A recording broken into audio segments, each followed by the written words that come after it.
அனைவருக்கும் வீர வணக்கம். ஏன் வீர வணக்கம் என்று பார்க்கிறீர்களா? நாம் பேசப்போகின்ற தலைவர் அப்படிப்பட்டவர். ஆம், வீரபாண்டிய கட்டபொம்மனின் வாழ்க்கை வரலாற்றை பார்ப்போம். 18ஆம் நூற்றாண்டில் ஆங்கிலேயரின் ஆதிக்கத்தை எதிர்த்து போராடியவர் பாஞ்சாலங்குறிச்சியின் மன்னன் வீரபாண்டிய கட்டபொம்மன். தனது இறுதி மூச்சு உள்ளவரை ஆங்கிலேயருக்கு கப்பம் கட்ட மறுத்து இந்திய சுதந்திர வரலாற்றில் இடம் பிடித்த ஒரு மாவீரன்தான் வீரபாண்டிய கட்டபொம்மன். இந்த மாவீரனின் வரலாற்றை அறிந்து கொள்வது நம் ஒவ்வொருவரின் கடமையாகும். வீரபாண்டிய கட்டபொம்மனின் குடும்பம். ஜெகவீர பாண்டிய கட்டபொம்மனுக்கும் ஆறுமுகத்தாளுக்கும் மகனாக வீரபாண்டிய கட்டபொம்மன் பிறந்தார். இவருக்கு 2 சகோதரர்கள், 2 சகோதரிகள். இதில் ஊமைத்துரை மிகவும் குறிப்பிடத்தக்கவர். வீரபாண்டிய கட்டபொம்மன் வீர ஜக்கம்மாளை மணந்து இனிதாக இல்லறம் நடத்தினார். ஒவ்வொரு பாளையமும் ஒரு குறிப்பிட்ட குறுநில மன்னர்களால் ஆளப்பட்டு வந்தது. அதுபோலவே பாஞ்சாலங்குறிச்சியும் கட்டபொம்மன் வம்சாவளியினரால் ஆளப்பட்டு வந்தது. 1790இல் தந்தை ஜெகவீர பாண்டியனின் இறப்பிற்கு பிறகு தன் 30வது வயதில் அரியணை ஏறினார் கட்டபொம்மன். அவருடைய அரசவையில் இருந்த மிக முக்கியமானவர்கள் மந்திரி தானாதிபதி பிள்ளை, தளபதி வெள்ளையத்தேவன், தம்பி ஊமைத்துரை ஆவார். பாஞ்சாலங்குறிச்சிக்கும் எட்டயபுரத்துக்கும் பல காலமாக பூசல்கள் இருந்து வந்தன. ஒருபுறம் கட்டபொம்மனை ஆங்கிலேயரை எதிர்க்கிறார், மறுபுறம் எட்டப்பன் ஆங்கிலேயருடன் நட்பு பாராட்டுகிறான். அப்போது வசூலிக்கும் பொறுப்பில் இருந்தவர் ஜாக்சன், ஆங்கிலேய ஆட்சியாளர். ஜாக்சன் கட்டபொம்மனின் மீது 3 குற்றச்சாட்டுகளை வைத்தான். அதை பற்றி விவாதிக்க ராமநாதபுரம் கோட்டைக்கு வருமாறு ஒரு கடிதம் அனுப்பினான்.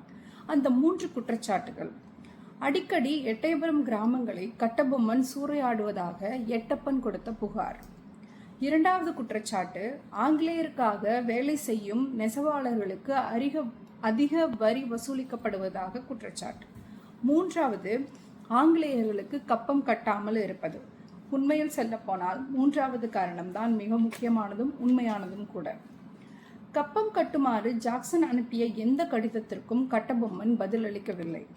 1798இல் மறுபடியும் கட்டபொம்மனுக்கு சம்மன் அனுப்பப்பட்டது. அதற்கு ஒப்புக்கொண்டு படைகளோடு கிளம்பினார் கட்டபொம்மன். ஜாக்சனை முதலில் குற்றாலத்திலும் பின்னர் சொக்கம்பட்டியிலும் அதன் பின்னர் சிவகிரியிலும் சந்திக்க முயன்ற போதும் கட்டபொம்மனை அவமதிக்கும் விதமாக ஜாக்சன் தன் சந்திப்பை ஒத்திவைத்து கொண்டே போனான்.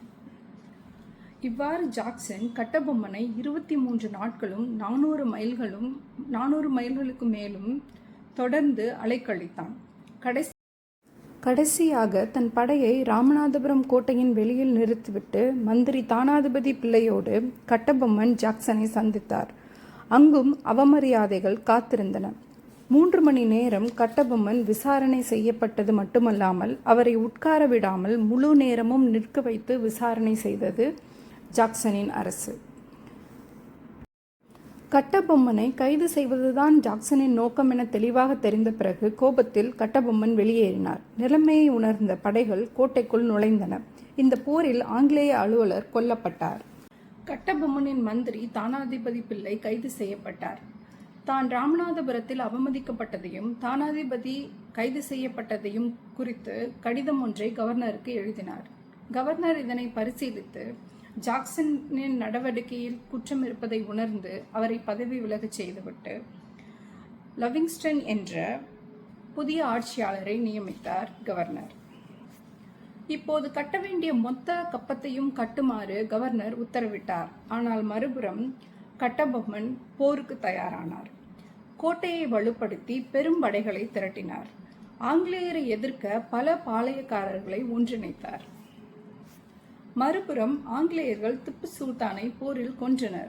திப்பு சுல்தான் மறைவுக்கு பின்னர் மைசூரில் இருந்த ஆங்கிலேய படைகள் மொத்தமும் பாளையத்தின் பக்கம் திரும்பியது. இது வீரபாண்டிய கட்டபொம்மனுக்கு மிகப்பெரிய பின்னடைவை ஏற்படுத்தியது. மேஜர் பேனர்மேன் என்பவர் படையின் தளபதியாக நியமிக்கப்பட்டார். அவர் பாளையக்காரர்களிடம் தன்னை நேரில் வந்து சந்திக்கும்படி ஆணையிட்டார். அதுபோக எந்த பாளையக்காரரும் கட்டபொம்மனை ஆதரிக்க கூடாது என எச்சரித்திருந்தார். கட்டபொம்மன் பேனர்மேனை சந்திக்காததால் கோட்டையை நோக்கி படையெடுத்தார். கோட்டை தாக்கப்பட்டது. அந்நேரம் பார்த்து பெரும்பாலான வீரர்கள் வெளியூர் சென்றிருந்தனர். திடீர் தாக்குதலால் அதிர்ச்சியுற்ற கட்டபொம்மன் வீரத்தோடு போராடினார். படைத்தளபதி வெள்ளையத்தேவன் கொல்லப்பட்டார்.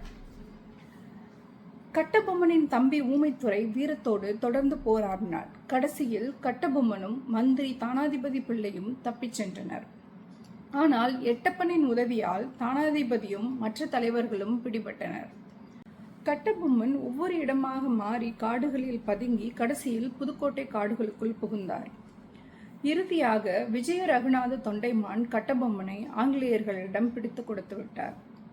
16 அக்டோபர் 1799 ஆண்டு கட்டபொம்மன் பேனர்மேனால் கயத்தாருக்கு கொண்டு செல்லப்பட்டார். அங்கு அனைத்து பாளையக்காரர்களும் வரவழைக்கப்பட்டு தூக்குமேடை தயாராக இருந்தது. அந்நேரத்திலும் கட்டபொம்மனின் இயல்பும் வீர நடையும் ஆங்கிலேயருக்கு திகைப்படைய செய்தது.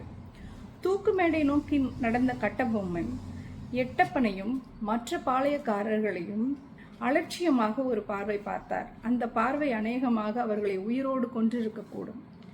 தூக்கு கயிற்றுக்கு அருகே சென்றதும் வீரத்தோடும் ஆங்கிலேயர் மீது சினத்தோடும் திறந்த கரங்களோடு தூக்கு கயிற்றை ஏற்றார். வரலாறு மெச்சும் மாவீரன். இந்திய சுதந்திர போராட்டம் தொடங்குவதற்கு முன்பே ஆங்கிலேயர்களை எதிர்த்து போராடிய மன்னர். 100 ஆண்டுகள் கடந்தும் வீரத்தின் அடையாளமாக விளங்குபவர் கட்டபொம்மன். வீரத்திற்கே எடுத்துக்காட்டு நம் கட்டபொம்மன். என்றும் அவர் நாமம் வாழ்க. நன்றி.